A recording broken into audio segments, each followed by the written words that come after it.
Atigi 40 ming so'mga 400 kilometr yurib oladigan BYD Yuanap elektromobili rassrochkalar davom etyapti. Ushbu avtomobilni boshlang'ich to'lov to'lab, rassrochka shartlari asosida xarid qilsangiz bo'ladi. Videoda oxirigacha ko'rsangiz to'liq tushuntirib beraman.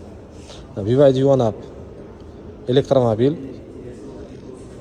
narxi 266 million 700, tokni o'ziga 400 kilometr yurib beradi. Bu avtomobilimiz body kitlar taqib bezab qo'yganmiz. Xohlasangiz stok holati, xohlasangiz shunaqa bezalgan holatida ham xarid qilsangiz bo'ladi.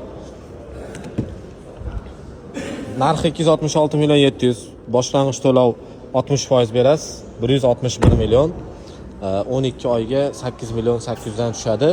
Bitta pasport o'ziga, hech qanaqa ish haqi garov kerak emas, kafirlar kerak emas. Bitta pasport o'ziga olib chiqsangiz bo'ladi. Avtomobilimizni, ya'ni Yuanap elektrda boshqa ranglari ham sotuvda tayyor. Kimga ushbu avtomobillar qiziq bo'ladigan bo'lsa, pastdagi raqamlarga bemalol aloqaga chiqsanglar bo'ladi. E'tibor uchun rahmat.